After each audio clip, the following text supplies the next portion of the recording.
Hello, my name is Logic PQ, and I am a speedrunner who plays I Want to Be the Guy Remastered, which is actually the remaster of the original I Want to Be the Guy that came out in 2007.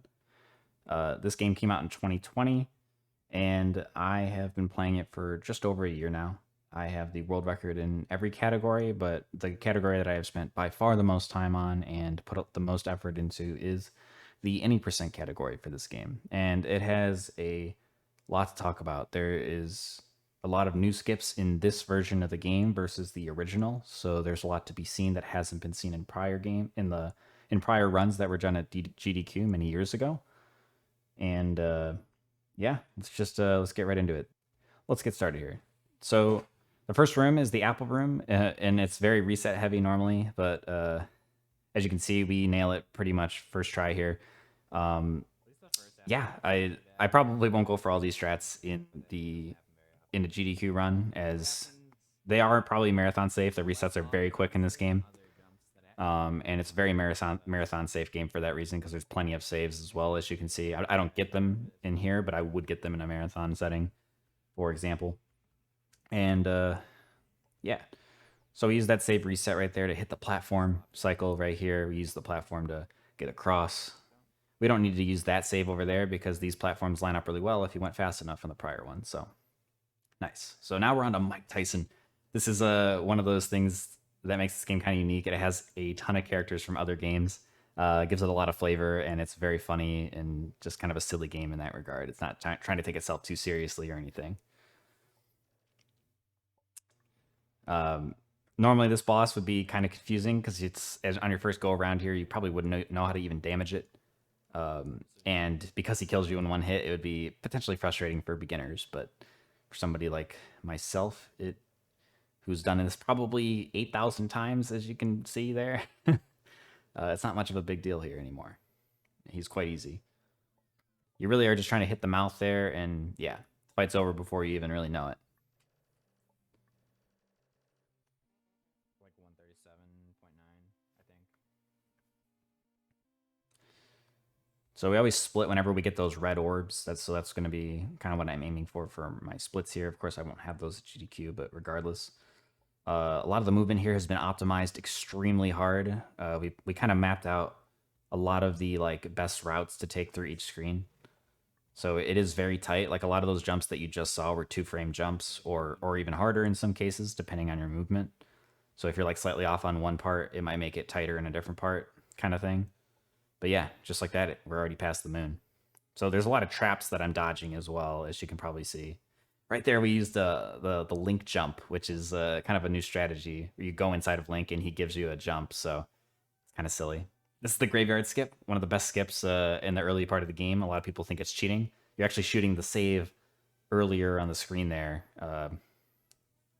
So it's kind of unique. There's just a lot going on in graveyard. There's so much to talk about. A lot of good movement going on here as well. Love the movement in graveyard. It's very, very clean and smooth. Just trying to stay moving as much as possible without stopping. Use that save jump to get just barely across the gap, and we're on to the next boss already. Yeah, I said that might gold because it was that good. It was that good. It's a very, very clean attempt there. We got Mecha right here. Another one of the great bosses in this run.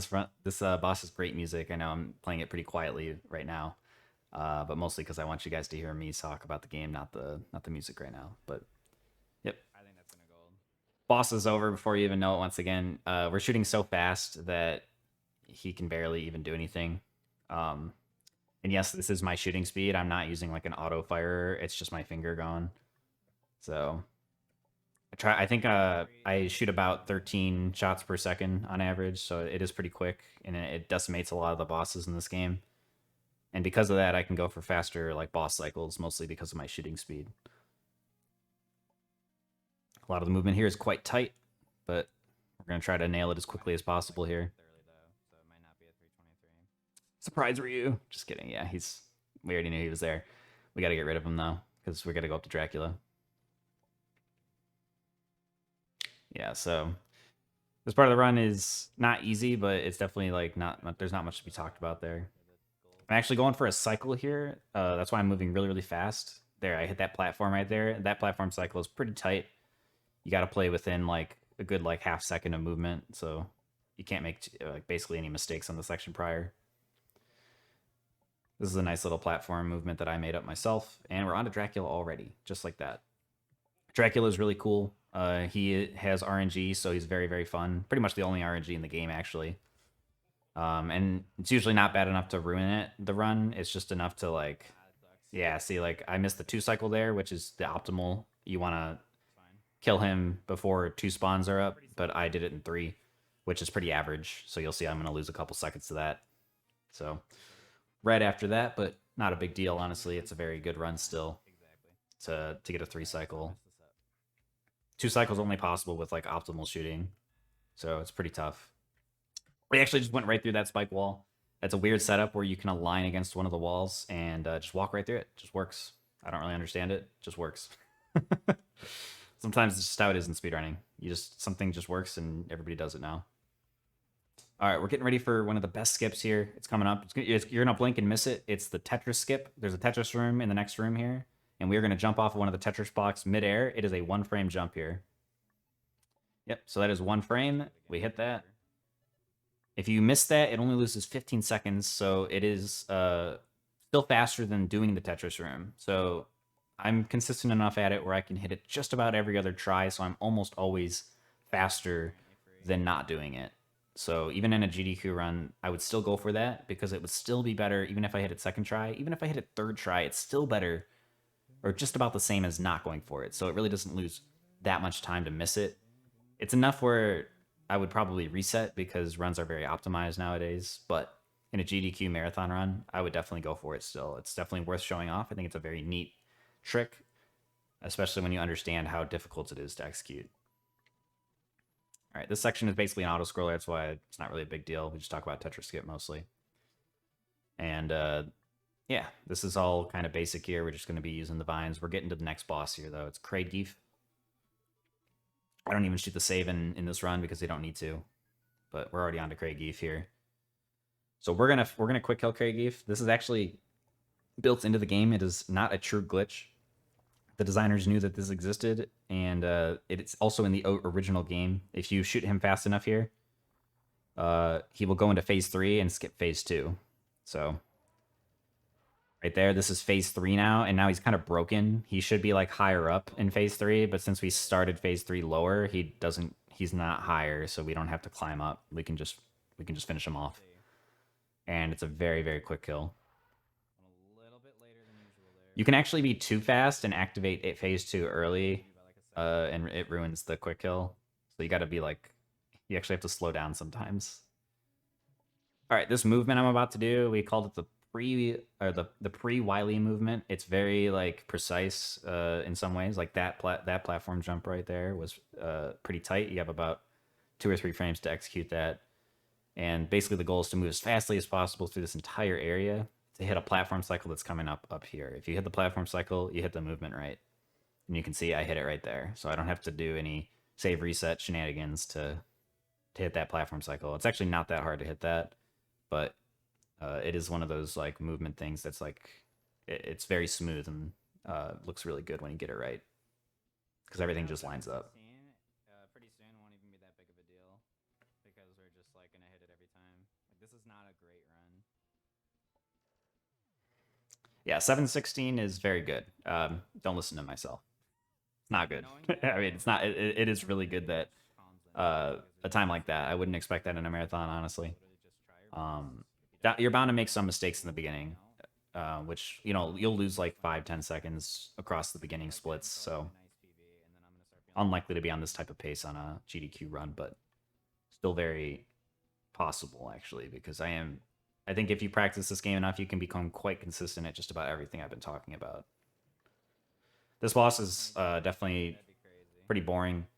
There isn't a whole lot to talk about here. You're just killing the 3 phases. There's Bowser, there's Wart, and Wily here. I would probably like send it off to donations at this point, just because there's really not a whole lot to be talked about.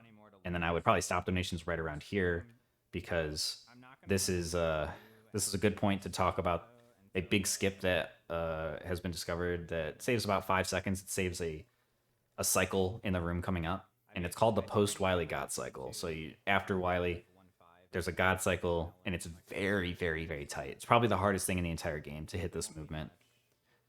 I would go for this at least once, because if you fail it, it doesn't lose that much. It loses like 5-6 seconds. But as you can see right there, that diagonal is very, very tight. Not free. I'm pretty much the only runner who goes for it at all. It saves 5 seconds if you hit it first try. If you don't hit it first try, you lose time, no matter what. But I still think it's worth going for. It's one of those like, just like neat things to have in your speedrun. Looks really, really good. I love how like the forward progression never stops.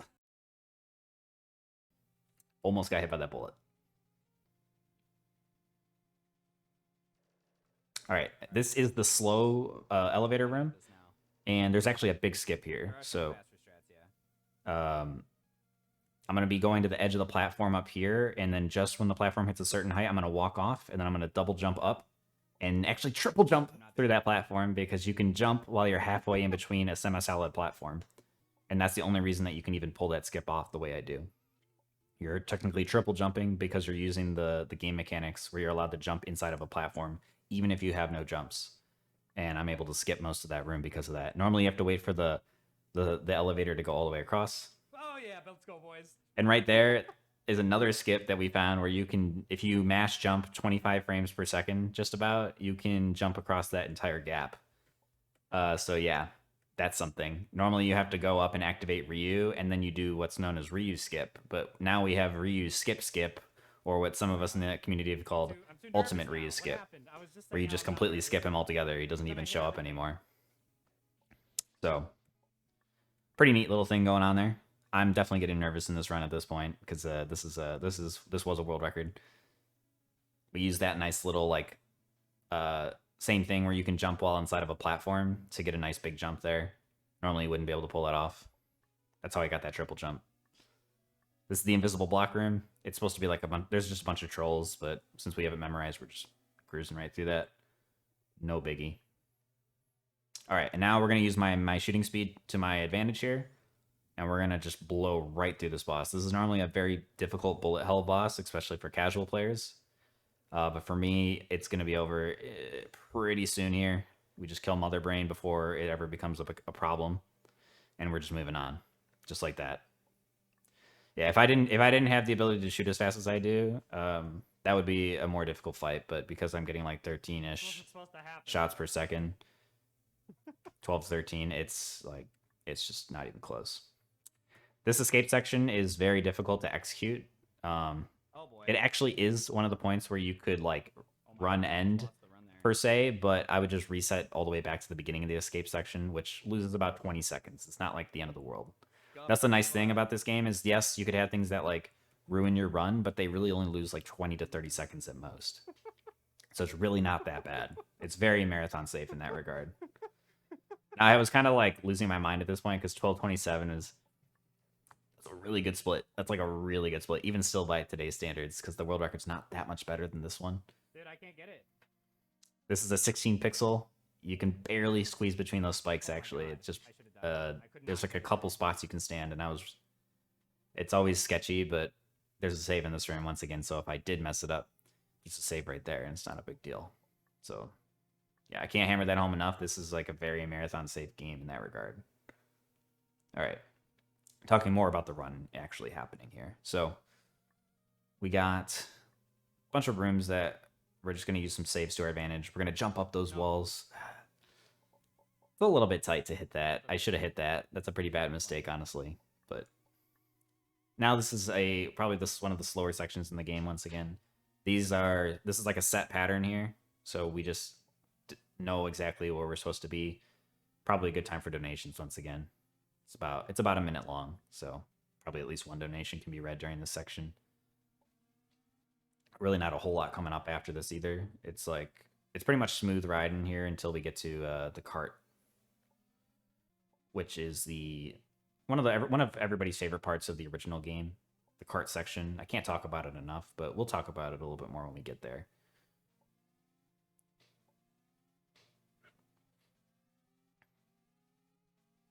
I usually count this in my head. That's sort of how I keep track of it. probably wouldn't say this, like I said, but most people know that this is kind of like this is like the last calm before the storm type of thing. Like, because the last part of the game is the hardest part of the game, and it's not even close. So you have like this last moment to like kind of gather yourself because the ending is very difficult to perform well. And the nice part about this game is that usually these types of games, you have a lot of deaths, a lot of resets, a lot of fails. But we actually we don't die very often in this speed run because we've optimized it to the point where you'll have less than like 6 deaths throughout the entire run. And since everything kills you, that's quite impressive. And we're also doing like really difficult strats. But all right, here we are in the cart section. You can probably very faintly hear DuckTales Moon theme playing. We're going to use those saves to our advantage. Every time you save reset, the cart moves to your current position. So you can move the cart up faster by save resetting. So you're going to see I'm going to use that right there. You see how the cart like warps up? And the cart, since this is technically an auto scroller, so the only way to move faster is to do these save resets. These fish don't kill you on contact; they just bump you back. If you end up on the left side of the screen, like, and you go off screen, you die. So that's the hazard right there. But it's pretty easy to not die. I say that, but in my world record run, I died to that. Doesn't lose that much once again, but still, it's enough where it can ruin a run. Yep, another save reset there.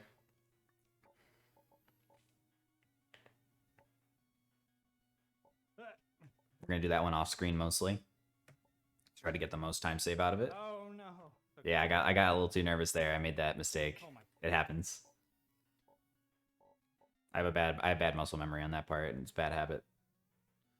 Regardless, we're moving on to the next boss fight here. So the cart section is pretty quick if you do it right. And we get to face off against a Mega Man 2 boss, the Devil Dragon. For some reason, the moon is a constant theme in this game. The moon is always showing up. The moon was earlier, now we have the moon there. It's crazy. I don't know what they were thinking with that, but the creator of this game loved the moon for some reason. But anyways, Devil Dragon is very similar actually to the Mega Man 2 boss fight if you're familiar with it. There are 3 phases of it that we need to go through. We're going to try to do what's known as the 1 cycle, which is skipping phases 2 and 3 and just insta-killing it. So you have to let this thing bounce all the way down, and then we have to get 50 damage on him before he goes all the way back up here. Dude, oh my god, there's no way I got it. I'm one of the only players actually that can do the 1 cycle because once again, the shooting speed required is pretty high. I don't think I'm gonna get 1 cycle. But I always say this, it's more about the movement than the shooting speed. So you can have about 10 shots per second and still get it, which isn't too fast. But yeah, that's phase 2. We just skipped it. So every time he moves across the screen, it's another phase.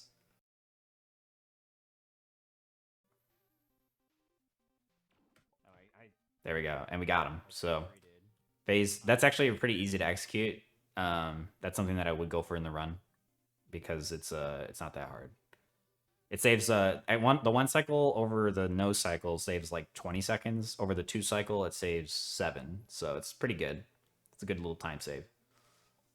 And not many people can pull it off.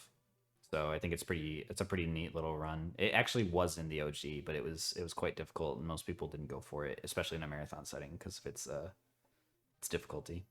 Yeah, this is the fucking catastrophe of a split. But I have hit 1 cycles consistently for many runs now, so I'm not afraid of it. All right, but here's the castle. This is the hardest split in the game, and it's not even close. So get ready. Anything weird? There's actually a new way to do that first room. I've gotten good enough at it where I would go for that instead. It saves about 3 seconds over what I just did. But that was sort of a casual way to do it. We didn't know about the 3-second time save prior to this run. So anyways, there's a lot of difficult movement in this castle section. It's just got the most tight jumps. We got a huge save reset jump here that's going to just jump across the entire stage there. We can still do this. It's just like so much that happens in castle and so many places that the run could like die per se, at least like if you're trying to go for world record. Basically any death in castle is usually like world record done. We're gonna save reset there to reset the cycle for the block, and we barely beat that the boulder as it falls. So this is a nice little skip where you save, reset, and then hit this platform, and then you completely skip a platform cycle. And this is another one of those like good movement things where you just kind of go in between all the apples and everything just works out. All right, this is the breakout room. Normally you have to like depend on RNG, but we have pixel placements that we put our character to hit the right spots, and then we're out and very quickly. Those pixel placements are actually pretty easy to get because you have a lot of time to line up the pixel. So I would say that I hit that 90%, 95% consistency. And if you miss it, you can just save. You can hit the save in that room and just reset and try again. It's probably faster to do that most of the time. All right, this is the Mike Hager room. This room is famous for killing runs. It's got a nice little like early cycle we can go for here with the platforms. I did not go for it in this. I was probably a little too scared, but I'd probably at least attempt it. It looks really smooth when you do it right. But if you mess it up, you just redo the room. Probably lose about 20 seconds at most, maybe 15.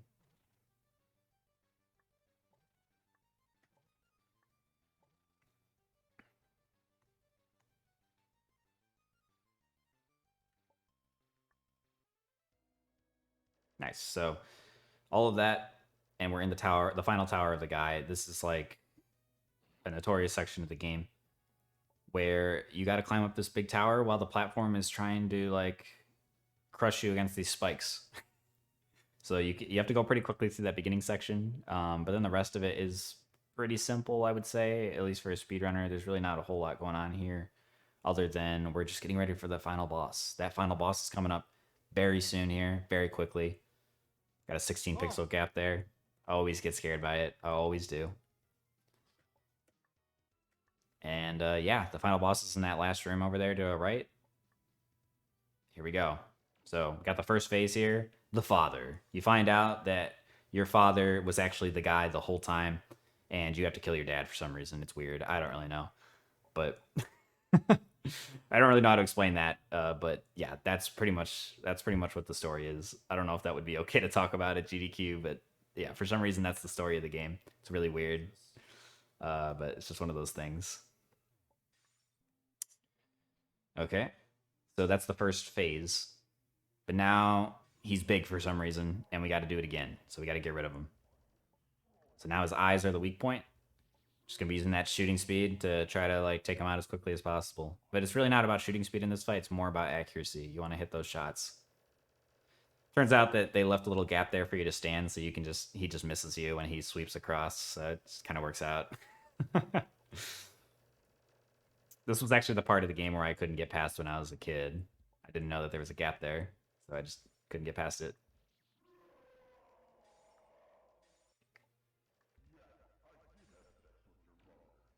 Nice. So once we finish this last eye, it'll be time. We're on a pretty slow cycle here, so I'm probably going to play it safe. Yep. So you wait for the spikes to go, and then you finish the eye. It's pretty safe if you do it that way. And as soon as the eye's gone, it's time. So 22-28 on this. Yeah, thank you for watching. I Want to Be the Guy Remastered 80%. This is a speedrun, like I said, that means a lot to me. It's been extremely enjoyable to play through this a lot of this past year, and I'm really happy that I would have an opportunity to showcase it to others. So